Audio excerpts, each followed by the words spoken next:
고린도전서 15장 1절에서 11절 말씀. 고린도전서 15장 1절에서 11절 말씀. 신약성경 282페이지 고린도전서 15장 1절에서 11절 말씀 제가 봉독해 드립니다. 형제들아, 내가 너희에게 전한 복음을 너희에게 알게 하노니 이는 너희가 받은 것이요 또 그 가운데 선 것이라. 너희가 만일 내가 전한 그 말을 굳게 지키고 믿음이 헛되이 믿지 아니하였으면 그로 말미암아 구원을 받으리라. 내가 받은 것을 먼저 너희에게 전하였노니 이는 성경대로 그리스도께서 우리 죄를 위하여 죽으시고 장사 지낸 바 되셨다가 성경대로 사흘 만에 다시 살아나사 게바에게 보이시고 후에 12 제자에게와 그 후에 500여 형제에게 일시에 보이셨나니 그 중에 지금까지 대다수는 살아있고 어떤 사람은 잠들었으며 그 후에 야고보에게 보이셨으며 그 후에 모든 사도에게와 맨 나중에 만삭되지 못하여 난 자 같은 내게도 보이셨느니라. 나는 사도 중에 가장 작은 자라. 나는 하나님의 교회를 박해하였으므로 사도라 칭함받기를 감당하지 못할 자니라. 그러나 내가 나 된 것은 하나님의 은혜로 된 것이니 내게 주신 그의 은혜가 헛되지 아니하여 내가 모든 사도보다 더 많이 수고하였으나 내가 한 것이 아니요 오직 나와 함께 하신 하나님의 은혜로라. 그러므로 나나 그들이나 이같이 전파하매 너희도 이같이 믿었느니라. 아멘. 우리 옆에 분들과 인사합시다. 만나서 반갑습니다. 네, 다시 한번 인사합시다. 오늘도 큰 은혜 받읍시다. 오늘 우리가 읽은 말씀을 통해서 은혜 아니면 이라는 제목으로 시간 함께 은혜의 말씀을 나누기 원합니다. 여러분 퀴즈 좋아하십니까?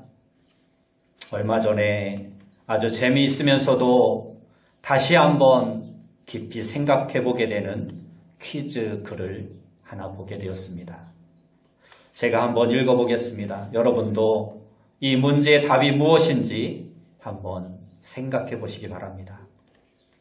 나는 누구일까요? 나는 당신의 훌륭한 조력자일 수도 있지만 반대로 가장 무거운 짐이 되기도 합니다. 나는 전적으로 당신이 하는 대로 따라하기도 하지만 당신 행동의 90%가 나에 의해서 좌우되기도 합니다. 당신이 어떻게 행동하는지 몇 번만 보고 나면 나는 자동적으로 그 일을 해냅니다. 나는 무엇을 성취하는 사람들에게는 하인이지만 실패하는 이들에게는 주인이 되기도 합니다. 나는 인공지능처럼 정밀하지만 그렇다고 해서 기계는 아닙니다. 나를 당신의 이익 혹은 실패를 위해 사용할 수도 있습니다. 그것은 당신이 나를 어떻게 훈련시키느냐에 달려 있습니다. 나를 훈련시키십시오. 만일 이를 가볍게 여긴다면 나는 당신을 파멸의 길로 이끌 것입니다. 내가 누군지 아시겠습니까? 여러분은 이 문제의 답을 찾으셨습니까? 예, 정답은 바로 습관이라는 것입니다. 정말 기가 막힌 글이 아닐 수 없습니다. 특별히 당신이 어떻게 행동하는지 몇 번 보고 나면 나는 자동적으로 그 일을 해냅니다. 라는 이 부분에서 저는 많은 생각을 하게 되었습니다. 그 이유는 습관 하나 마음먹은 대로 고치지 못하는 내 자신의 우유부단함을 느끼게 되었고, 더 중요한 것은 그 습관은 단지 작은 습관이 아니라 바로 죄의 문제와 직결될 수 있다는 것을 알고 있기 때문입니다. 영화 레이미제라블, 우리에게는 장발장이라는 이름으로 잘 알려진 이 영화의 초반부를 보면 이러한 내용이 나옵니다.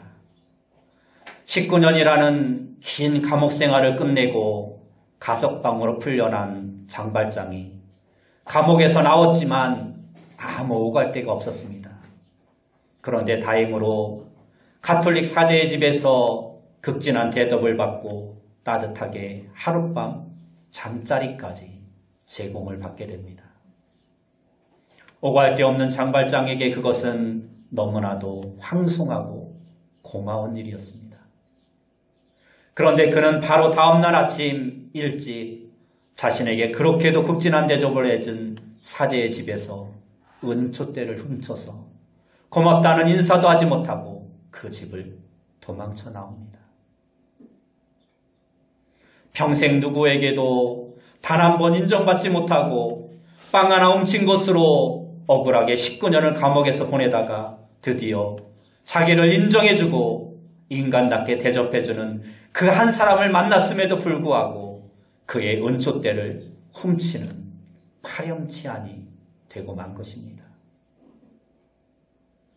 이런 모습을 보면 우리가 아무리 선하게 살려고 해도 우리의 몸에 찌든 악한 습관을 극복하기가 이렇게도 어렵구나 하는 것을 다시 한번 생각해 보게 됩니다. 이러한 비슷한 사례가 최근에도 있었습니다.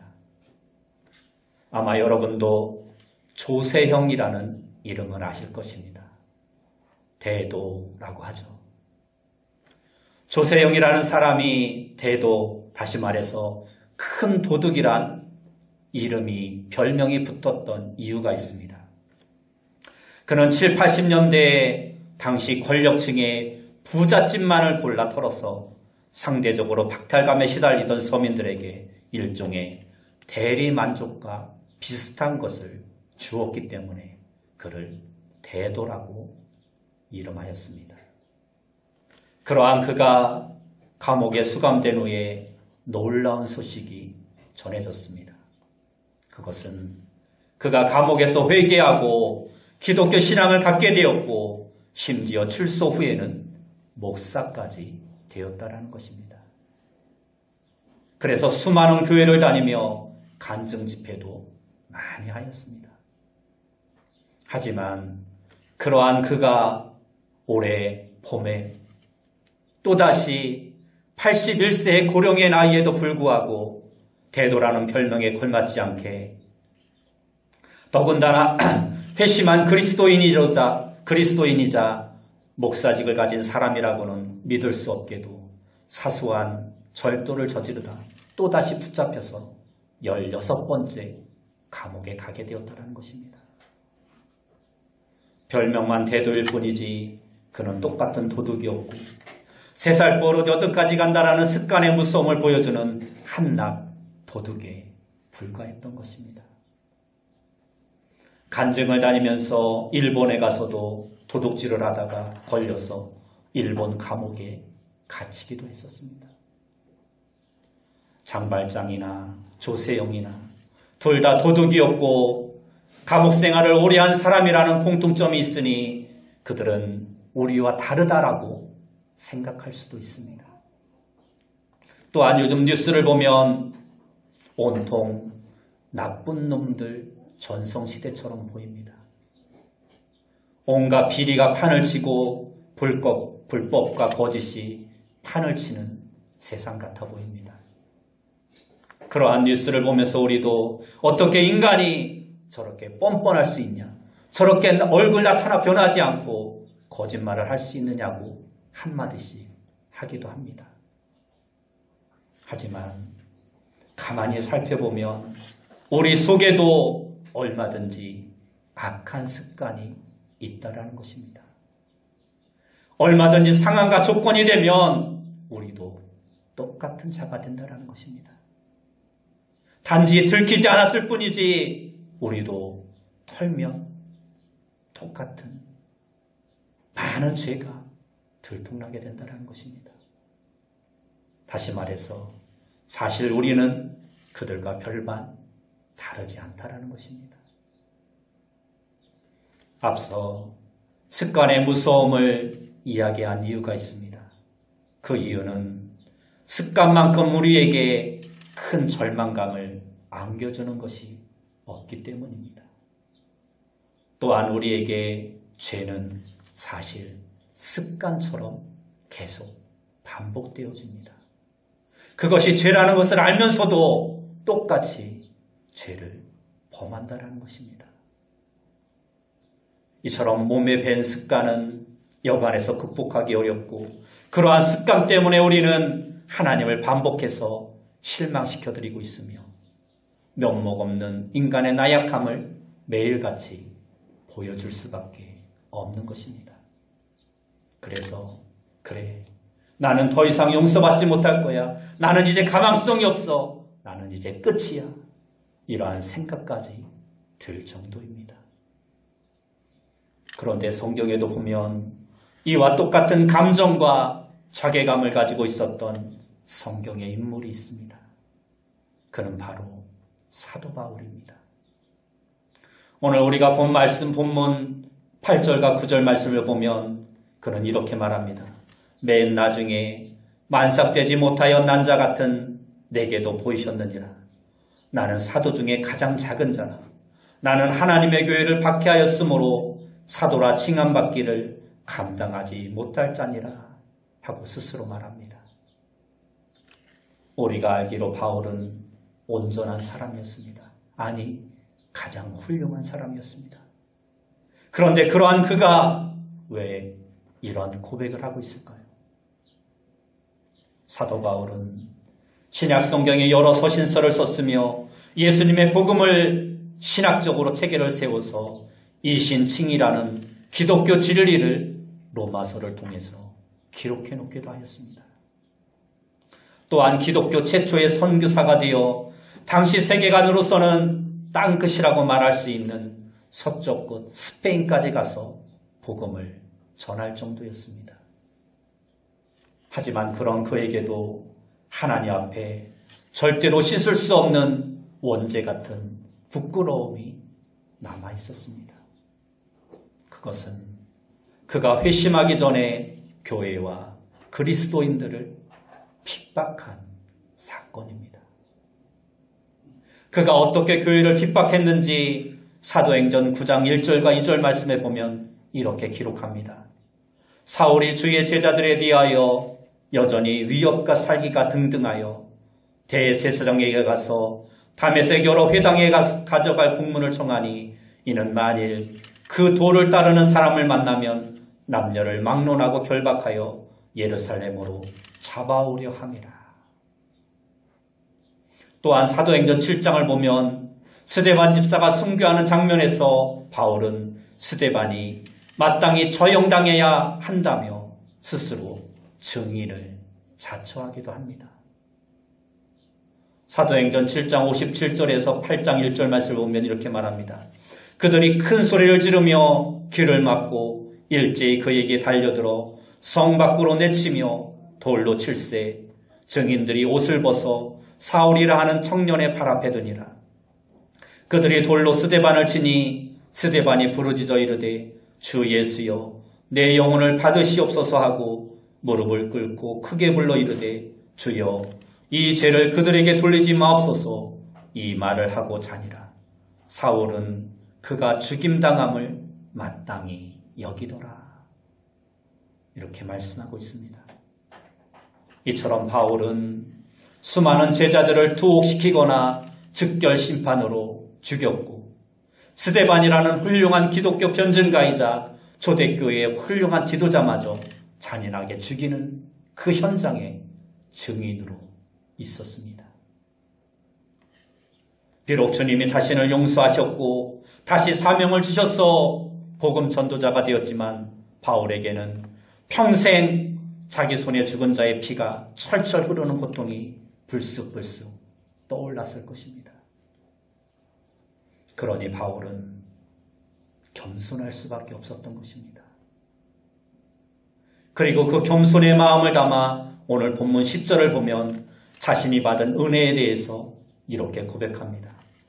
그러나 나의 나 된 것은 하나님의 은혜로 된 것이니 내게 주신 그의 은혜가 헛되지 아니하여 내가 모든 사도보다 더 많이 수고했으나 내가 한 것이 아니요 오직 나와 함께 하신 하나님의 은혜로라.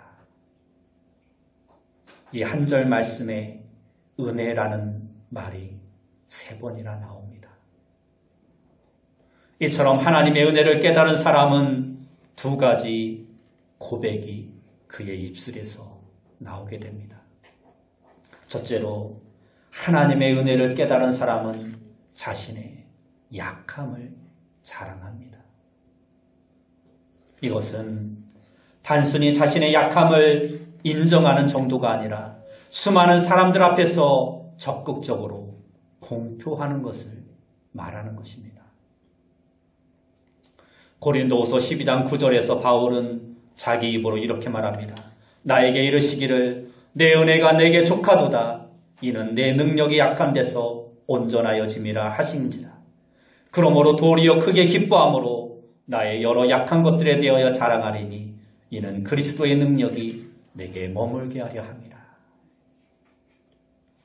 바울에게는 소위 육체의 가시라는 것이 있었습니다. 이 육체의 가시란 눈의 질병 혹은 간질병이었을 것이라고 학자들은 이야기합니다.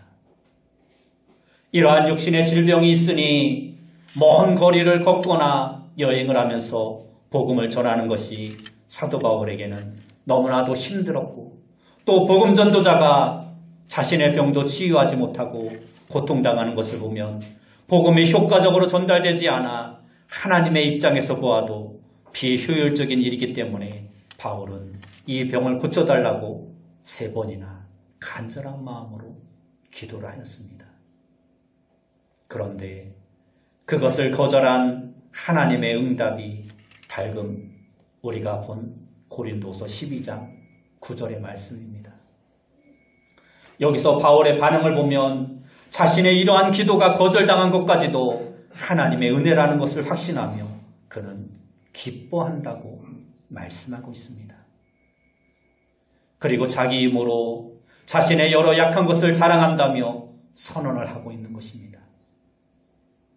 약함을 자랑하는 것이 어떤 것인가에 대해서 베드로의 이야기를 통해서 우리는 더 잘 이해할 수 있습니다.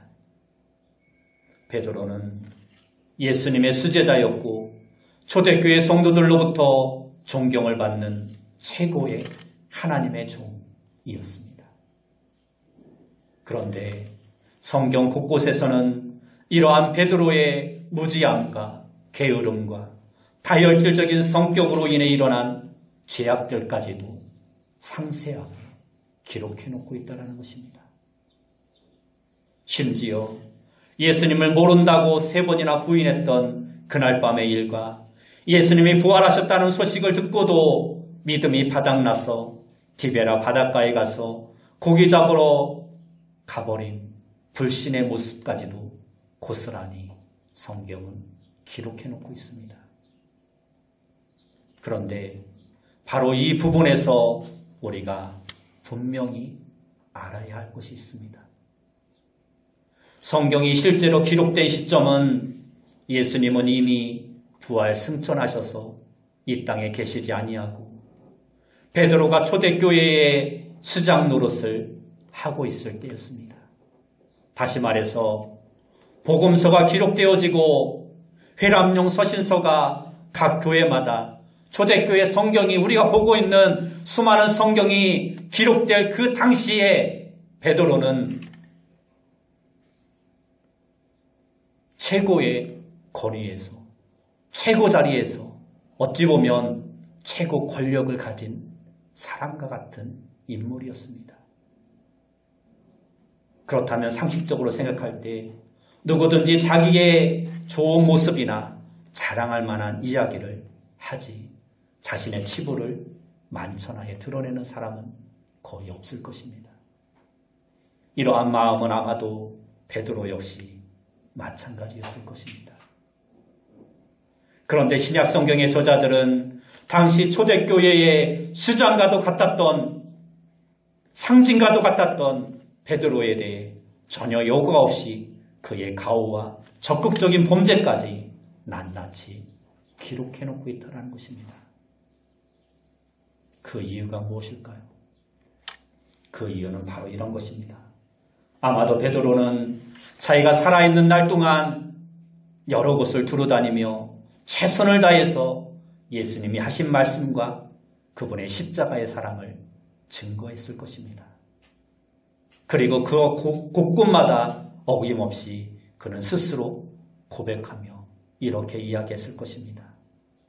저는 그날 밤 예수님을 3번이나 부인했던 사람이었습니다.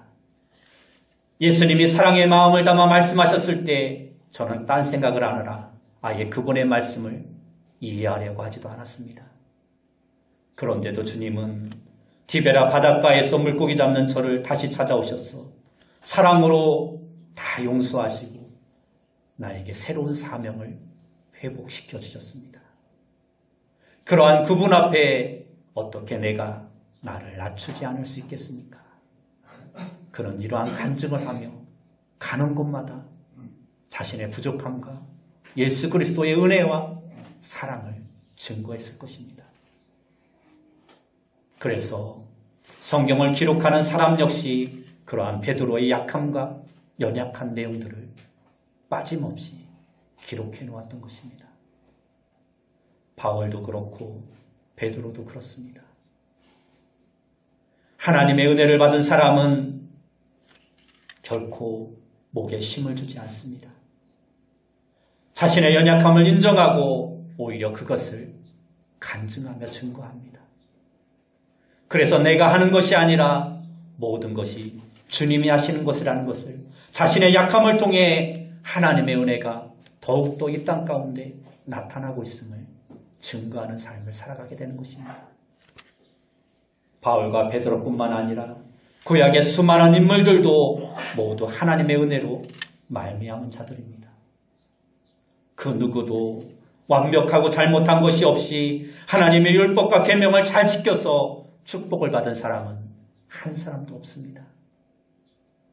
모두 실수하고 모두 넘어지고 범죄하고 하나님의 징계를 받음에도 불구하고 회개하고 다시금 회복해 하시는 하나님의 은혜와 용서와 사랑으로 말미암아 하나님의 일을 감당하고 하나님의 축복을 받게 되었던 것입니다. 여러분, 우리가 지금 이 예배 자리에 앉아있는 그 자체만으로도 우리는 최고의 은혜를 받은 사람들입니다. 그러므로 우리도 주님 앞에서 그리고 사람 앞에서 우리의 약함을 숨기지 말고 인정하는 자가 되어야 합니다. 그리고 그러한 약함까지도 이용하여 하나님의 도구로 사용하시는 그 크신 은혜를 증거하는 자가 되어야 할 것입니다. 두 번째로 하나님의 은혜를 깨달은 사람은 사명을 회복합니다. 바울이 예수 그리스도의 은혜를 깨닫고 한 일이 무엇입니까? 그것은 복음을 증거하는 일이었습니다. 오늘 본문 1절에서 3절 말씀을 보면 이렇게 말씀합니다. 형제들아, 내가 너희에게 전한 복음을 너희에게 알게 하노니 이는 너희가 받은 것이요 또 그 가운데 선 것이라. 너희가 만일 내가 전한 그 말을 굳게 지키고 헛되이 믿지 아니하였으면 그로 말미암아 구원을 받으리라. 내가 받은 것을 먼저 너희에게 전하였노니 이는 성경대로 그리스도께서 우리 죄를 위하여 죽으시고 라고 말씀하고 있습니다. 우리는 이 부분에서 바울의 어조가 굉장히 상기되어 있고 가슴이 뜨거운 상태라는 것을 짐작해 알 수 있습니다. 1절의 내용은 보기에 따라서는 조금 교만한 표현으로 보일 수도 있습니다. 바울도 사람인데 어떻게 사람이 복음을 완전하게 전할 수 있으며 내가 너희에게 확실하게 알게 하겠다라고 단언할 수 있습니까? 또한 굳게, 헛되이, 먼저 등 아주 강조된 표현들을 사용하면서 내가 너희에게 복음을 전한 것이 얼마나 중요한 것인지 아느냐. 그러니 너희도 복음 위에 확고하게 서 있으라는 바울이 강한 어조로 말씀하고 있는 것입니다. 왜 바울이 이렇게까지 강하게 고린도 성도들에게 이야기하고 있을까요? 그것은 자기 자신이 이 복음을 너무나도 분명하게 경험했기 때문입니다. 바울은 감당할 수 없는 주님의 은혜를 받은 자였습니다. 그러니 고린도 교회에 전하는 서신의 어조가 다를 수밖에 없는 것입니다. 이처럼 은혜를 누리고 복음이 무엇인지 알고 주님 안에서 참 기쁨과 회복을 누리는 사람은 자신이 변화되었다는 것을 주위에 알리게 되어 있습니다. 바울은 지금 열정이 충만해서 이 서신을 쓰고 있는 것입니다. 그리고 바울은 자신의 간증에 그치지 않고 오늘 본문 마지막 절에 가서는 복음을 전하는 것이 얼마나 중요한 일인지 이렇게 말합니다. 11절 말씀을 보면 그러므로 나나 그들이나 이같이 전파하며 너희도 이같이 믿었느니라. 이 말씀은 바울이 진정성 있게 전했더니 그들이 믿게 되었다는 것입니다. 그러니 너희도 진정성 있게 그리스도의 복음을 증거하는 자가 되라는 것입니다. 바울은 사명자였고 헌신자였고 땅끝까지 달려갔던 복음 전도자였습니다. 그리고 그렇게 모든 일을 감당할 수 있었던 이유는 그가 받은 은혜 때문이었습니다. 그리고 중요한 것은 그 은혜가 곧 우리의 정체성이고 우리의 사명이기도 한다는 것입니다. 그래서 우리는 날마다 은혜를 받고 누리며 살아가는 자가 되어야 합니다. 매일 숨을 쉬듯이, 매일 밥을 먹듯이, 매일 물을 마시듯이 하나님의 은혜를 사모하는 자가 되어야 합니다. 복음성가 가운데 은혜 아니면 이라는 곡이 있습니다. 이 곡의 가사를 보면 이렇습니다. 은혜 아니면 살아갈 수가 없네. 호흡마저도 다 주의 것이니 세상 평안과 위로 내게 없어도 오직 예수뿐이네.